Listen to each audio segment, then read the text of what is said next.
Hey guys, TJ here from Gemini Fitness and Combat. This week's fundamental is how to throw a cross. So if you've been taking some of our kickboxing classes, this is to help you understand what we're talking about when we talk about throwing a cross inside of our conditioning classes. Our cross, if we're in our staggered stance, is going across my body, right? You'll talk about the rear straight, because there's always a language barrier whenever you transition from like Dutch kickboxing to like Thai boxing and all that. But this is going across my body. That's where the term ultimately comes from, as I understand it. I'm sure there's some other science and history that I don't know about. Feel free to leave it in the comment and correct me on it. With that being said, my cross is my rear side punch. So if I'm left-handed, it's my power punch behind to my back side. So I'm right-handed. I love my right hand.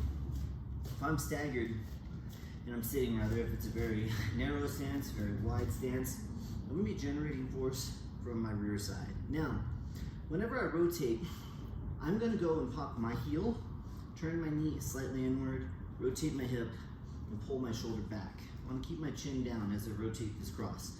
You're in boxing, all of your strikes come from the ground. So when my punch starts, it's force driving off of here. What ends up happening when you're brand new, you don't understand how to transition force from the ground.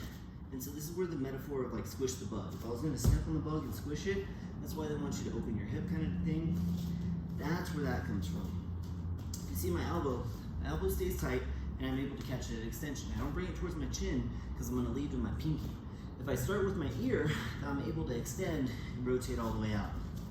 So if I'm sitting here in my cross, in my stance, I'm gonna throw my cross, I'm turning my shoulder back, rotating my hip forward, and popping my heel all at the same time.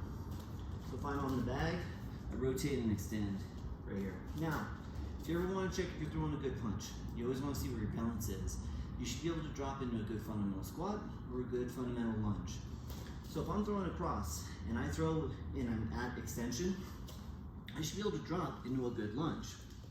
If you see my chest farther than my knee, and I try to go from here, this looks like a bad punch. When you don't know what you're doing, this is what happens all the time. The next thing that happens is you throw with your head. That's why people try to hold on to people and run their bodies into somebody inside a street fight. We're not doing any of that shit. From here, if I'm sitting down on the extension, I have my jab range. If I rotate, pull my shoulder back, extend my right arm, turn my hip and my heel, everything is in rotation. If you see how I'm split down the center line, I stay even. As a general rule or principle here, 50-50 is where you want your weight distributed on your legs. So if I'm staying even, if I'm turning my hip and my heel, pulling my shoulder back, and then extending my hand, I'm gonna be able to find my cross from there. With my head, I don't wanna be extended above my shoulder level.